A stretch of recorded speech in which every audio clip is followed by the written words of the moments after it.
I drove my new $50,000 car to family dinner. My mom sneered, "Stop living so comfortably." So that night, I hit pause on all 118 bills I pay for them. By morning, their entire lifestyle collapsed. Trigger warning asterisk: this story involves themes of financial exploitation, emotional manipulation, and family conflict. There's a moment etched into my memory, a snapshot of my mother, surrounded by the very family I was bleeding myself dry to support, looking me in the eye and telling me to maybe stop living so comfortably. And that, my friends, is exactly when something inside me finally, completely, irrevocably snapped. My name's Jensen, I'm 36, and I'm a trauma surgeon. Most days, I live in scrubs, sleep in 2-hour snatches, and know exactly how to stop a liver from bleeding out. I can even smile genuinely at families as their world crumbles around them. But being a son in my own family, that was a surgery I couldn't master. They called me the reliable one. What they really meant was the wallet. Picture this. Sunday night, I pull into my mother's driveway.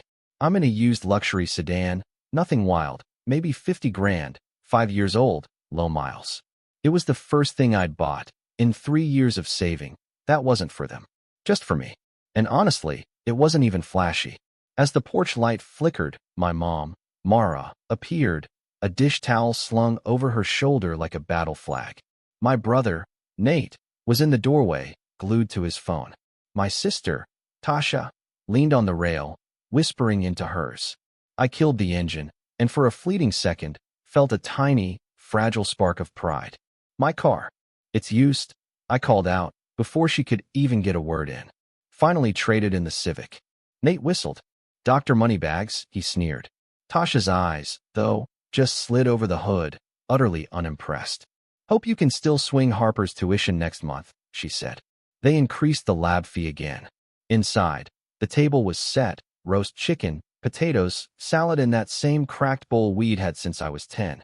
The family group chat had declared it casual dinner, which, in our house, always meant a performance.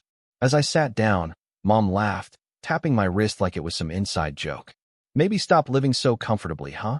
She glanced at my car through the window. "We don't all have hospital pay." My ears burned. "It's not." I started, but she was already on a roll. "Just saying. Priorities. Your father's mortgage payment bumped up with escrow, and the club dues hit on the 1st. You know how these things pile up." Nate, ever the opportunist, grinned.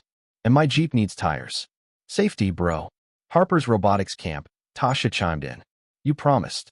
The words didn't just pile up. They stacked like bricks, hitting with the same relentless rhythm. Smile. Nod. Swallow. My hands, which never shake in the oar, felt miles away, like they belonged to someone else. Mom poured herself wine, hovered the bottle over my glass, then pulled back. "You're on call, right?" "Off tonight," I said quietly. "Oh." A small nod. "Nice. Then you can help me look at the pet insurance thing after dessert." They changed portals. Nate snapped his fingers. "Bank transfers, too." My login's locked again. "Just fix it, man." They were smiling. To them, this was normal. This was love, they'd say. Family helping family. My voice came out quiet. "Sure." No one noticed. No one noticed me go utterly still. The conversation moved on. Football, allergies, a neighbor's fence. My phone buzzed in my pocket. A resident updating a post-op note. I muted it. I chewed dry chicken. I stared at the smudge on the window where my new car's reflection sat dim and ordinary. Mom's laugh floated over the table again. "Stop living so comfortably," she'd said. And something inside me, finally, stopped. Let me tell you, I became a surgeon the long way. Community college, state school, night shifts, scholarships stapled to loans. When Dad first got sick, a mild stroke, full recovery, I picked up extra shifts to cover their income gap. Temporary, they said, just until insurance settles. Temporary lasted 11 years. It started with the mortgage. "Just 2 months," Mom texted. Then Dad's hours got cut permanently. The bank threatened fees. I set up autopay so she wouldn't panic every Friday. Then Nate's car. "He needs reliable wheels to get to work." Mom said. He quit that job a month later. The payment stayed. Then Tasha's divorce. I covered the retainer because her ex was bad news. Then Harper's preschool. Only until she gets a scholarship. The scholarship didn't happen, but the private school did. She's gifted. She needs the right environment. I added the tuition to my spreadsheet. That spreadsheet was my second heart. Color-coded tabs, mortgage, cars, utilities, phones, internet, groceries, club memberships. Yes, plural. Dad needed the golf. Mom needed the pool. Pet insurance for 2 elderly rescue dogs who were somehow always emergencies. 3 streaming services Mom called News Access. Grocery accounts with family permissions so they could walk out on credit. I learned the passwords, the portals, the billing cycles. It was easier than arguing. Arguing cost time I didn't have. Hospital nights bled into mornings. I catnapped in call rooms and woke to bank alerts. I scrubbed in, my mind on due dates. I ate protein bars standing at a nurse's station while my phone pinged. Mom, printer ink. Put it on the Staples card. Ours declined again. Nate, ticket. Can you Venmo? I'll pay you back Friday. He never did. Tasha, swim lessons just doubled. Can you believe it? You said you'd support Harper's activities. At first, I told myself I was a good son. We didn't grow up with much. Dad taught us that family means you don't let anyone drown. Mom taught us to smile while you do it. But then the tone changed. Jensen, you're a surgeon, Mom would say, with that light laugh that always warned a list was coming.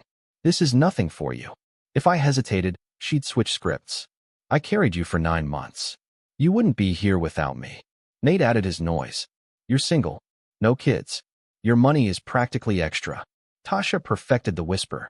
Harper will be devastated if she has to leave school. I tried boundaries. Small ones. Hey, can we pause the club? No one's using it. Mom. So, you're punishing us for aging? Me.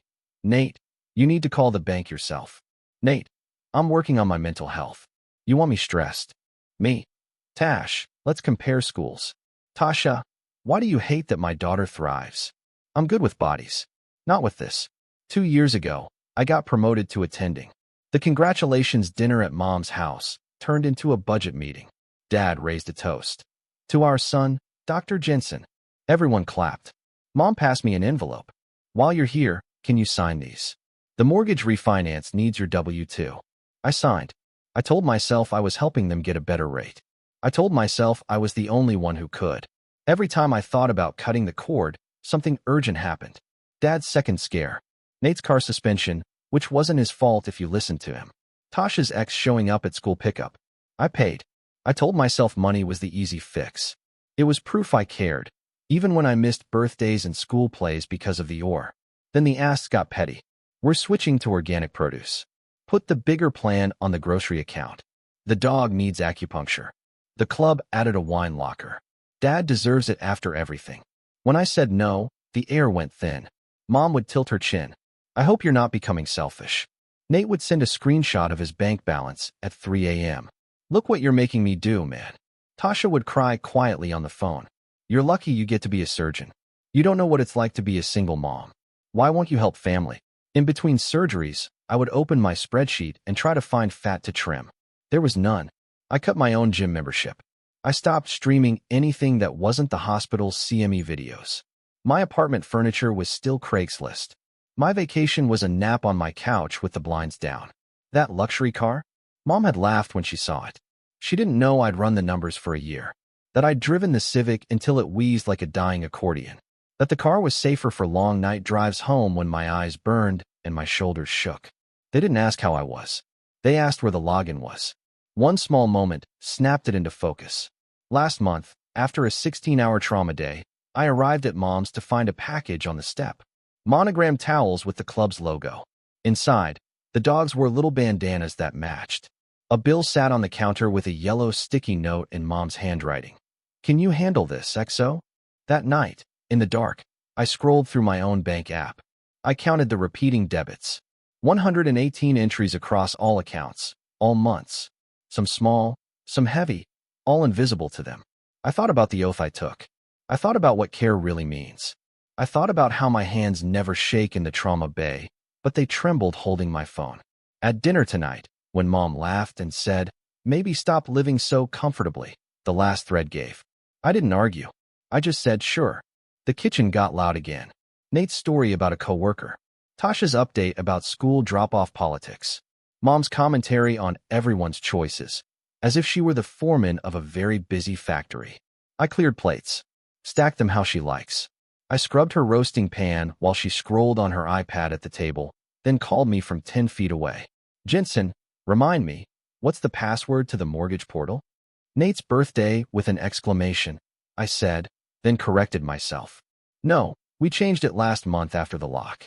I texted her the login details privately. She typed back, you're a lifesaver. Nate leaned on the counter. My tires, man. The quotes are in my email. They need authorization. Forward it, I said. Tasha stood in the doorway, Harper tugging her sleeve. Robotics camp email bounced. Your card must be at its limit. Can you update it? I dried my hands. I turned and looked at them. Not like a son wanting approval. Like a surgeon making a decision he can't unmake. I'm going to pause some things, I said. Mom's head snapped up. Pause what? Payments, autopays, transfers. All of it. I can't do 118 lines by myself anymore. Silence. Then a scoff. You're being dramatic, she said. You're tired. We'll talk next week. Nate laughed like I'd told a joke. Yeah, okay. Tasha's eyes widened. You promised, Jensen. I nodded. I did. For a long time. I covered mortgages, cars, school, clubs, groceries, pet insurance. I did the passwords, the portals, the taxes. I'm done. I'm tired, and I'm done. Mom's smile vanished. Her voice changed. After everything we've done for you, you owe us. Dad, quiet until then, cleared his throat. Son, don't make your mother upset. Nate stepped closer. You think you're better than us because you got lucky with med school? I exhaled. Luck? I lived in a studio above a laundromat and studied under a fluorescent bulb for 8 years. I haven't taken a real vacation in a decade. Luck? Didn't set your autopays. I did. Mom slammed her palm on the table. The wine glass rattled. You show up in a luxury car and talk about being tired. Maybe stop living so comfortably and you'll have room for family. Harper flinched. Tasha pulled her behind her like a shield. She's listening. Tasha hissed. Don't yell in front of her. She's listening. I repeated, softer. I crouched to Harper's eye level and smiled. I'll always love you, kiddo. This is between adults. I stood, pulled my phone from my pocket. My voice was steady. I'm not arguing. I'm informing. I will freeze every non-essential payment tonight. I will send each of you a list of accounts that have your name on them and the phone number you call to unlock them. You will manage your logins. You will talk to your banks. You will meet your due dates. Tasha's mouth opened and shut. I can't afford Harper's school without you. Then you call the school, I said. Apply for aid. Transfer. Do what parents do. Nate jabbed a finger at my chest. What about my safety? Tires are safety. Then buy tires you can afford, I said. Mom's face hardened in a way I'd seen when she argued with waiters. We made you, Jensen. Without us, there is no doctor. If you walk out on us, you're not my son. I nodded once. It wasn't triumph. It was acceptance. I love you, I said. I won't be your bank. I put my dish towel down, kissed Harper's hair, and walked to the door. Mom's voice followed me. Don't you dare make us beg. I didn't look back. In the driveway, the car sat under the porch light like a quiet witness. I put my hands on the wheel. They were still steady. I whispered the same word I'd said at the table, but this time, to myself. Sure. At home, I opened the laptop I usually used for dictations and CME modules and pulled up the spreadsheet. The tabs blinked at me like little sirens. I started with the heavy hitters. Mortgage, pause. The portal churned, then accepted. A confirmation number. I copied it into a shared doc labeled Family Accounts. Call this number. Dad's truck loan. Remove my card. Set a reminder to send him the lender's support line. Added a note. Call to set your payment date. Nate's Jeep.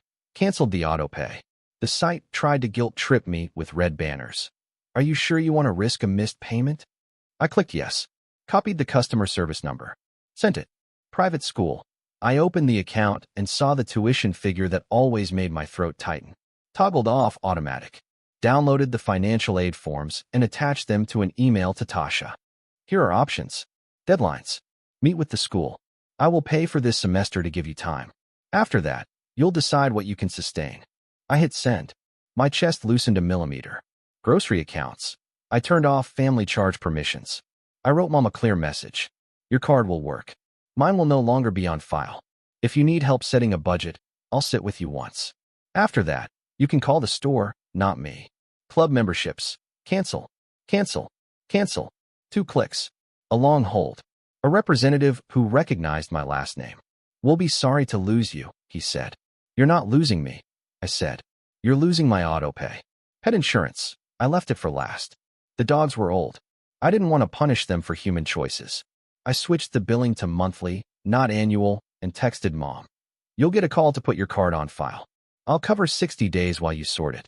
When I finished, the spreadsheet looked different. Fewer colors. More white space. I sat back and waited for the collapse. It arrived in pings. "Mom, what is this?" Mortgage paused. "Are you trying to get us evicted?" Me. "It's a forbearance option your lender offers. You'll call this number at 9 a.m. to set terms. I'll be on the line once." Mom. "So now you decide when we pay our own bills. You are humiliating us." Me. "Handling your own bills is normal." Nate. "Bro, my car says payment failed in red. That's like a threat. Are you joking?" Me. "Call your lender. Ask for an income-based adjustment. Here's the phone number." Nate. "Or you could do it. You're good at phones." Me. "No, Tasha." I saw the email. "Thank you for covering this semester." I'm scared. Me. "I know you'll figure it out. I'll help you fill out the aid forms, but I won't pay it all." Tasha. "Harper will cry." Me. "She'll adapt.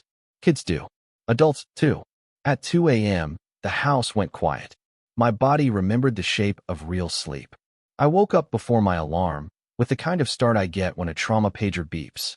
I checked my phone out of habit. 17 texts from Mom, ranging from guilt to anger to silence. One from Dad. "Call your mother."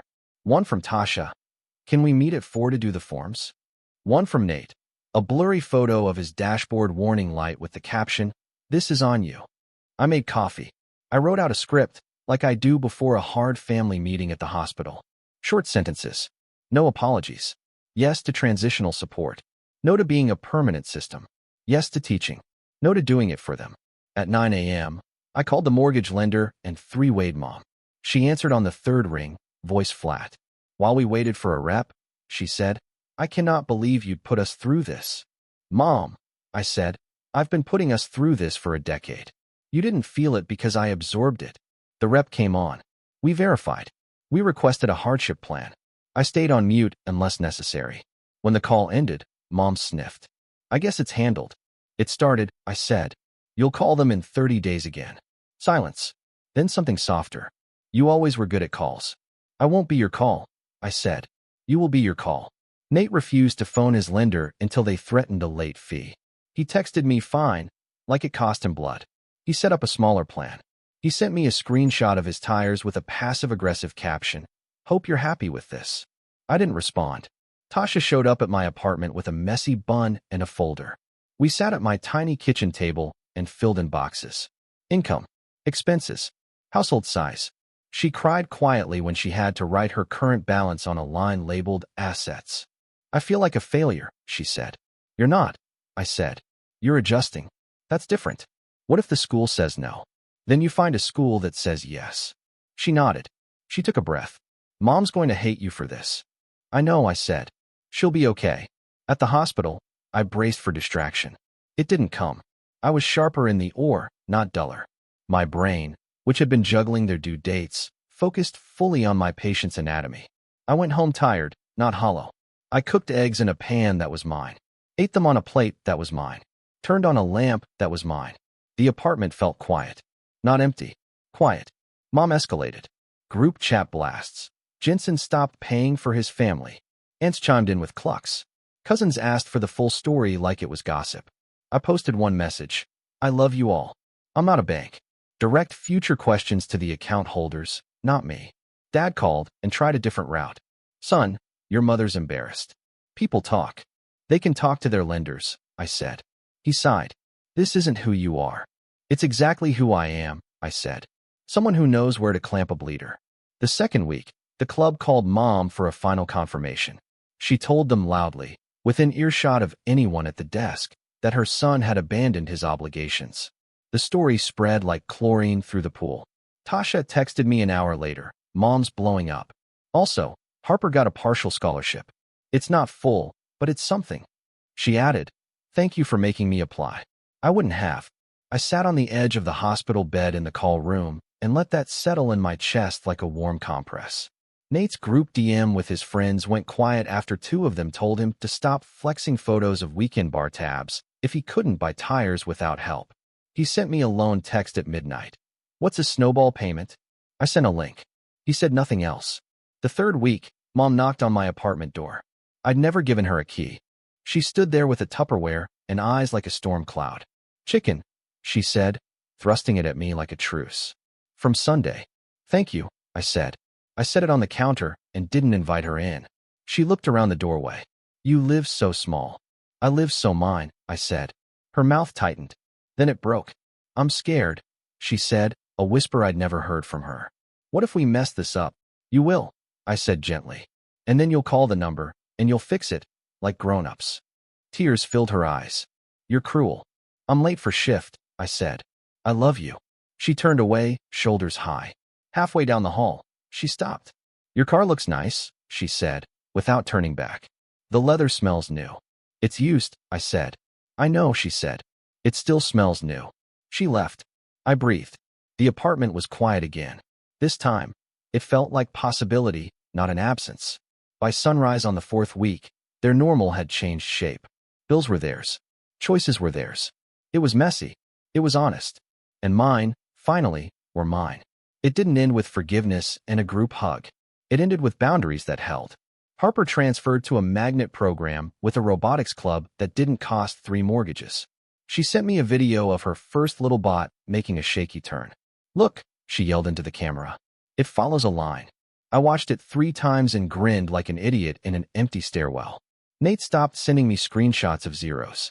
He still sends me memes at 2 a.m. He learned the lenders hold music by heart and now complains about it like a badge. Last week, he texted, "Paid my Jeep off early. Suck it." I replied with a thumbs up. It's our language. Dad found a community pool with a senior's lap hour that costs $10 a month and discovered he doesn't need a wine locker to feel alive. He still doesn't say much. He did send me an old photo of us building a birdhouse when I was 8. No caption. I saved it. Mom still tells people I made things complicated, but her voice has softened at the edges. She manages her online banking now. She hates it. She's proud of hating it while doing it anyway. She asked me for a budget template last Sunday and said, "I'll fill it in myself." That was a bigger sentence than she knows. As for me, I keep the car clean. I drive it home at dawn with music low and hands steady. I bought 2 good pillows and slept a full night without dreaming of bank alerts for the first time in years. My apartment is still small. It has plants now, a rug, Saturday coffee that isn't chugged. When people ask about my family, I don't lie and I don't perform. I say, we're learning how to be a family that doesn't run on my debit card. If they wince, that's theirs. I'm done smoothing the edges so no one gets cut by the truth. The moral isn't that money ruins people. Money just revealed the system we'd built. Me as the fuel, them as the engine. Engines stop without fuel. They also get redesigned. If you're watching this and you're the reliable one, I'm not here to shame your giving. I'm here to tell you that giving without boundary isn't love, it's erasure. You vanish one autopay at a time until the only proof that you exist is a line item called ginseng. I don't vanish now. My mother once laughed and said, "Maybe stop living so comfortably." I did. I stopped living so comfortably for them. I started living honestly for me. I still pick up the phone when it's a true emergency. A fall, a fever, a surgery consent. I'll show up for those. I'll sit in the ER and hold a hand as kin, not as currency. Everything else, I'll make one call to myself. Sure, I say, but only if it's mine to carry.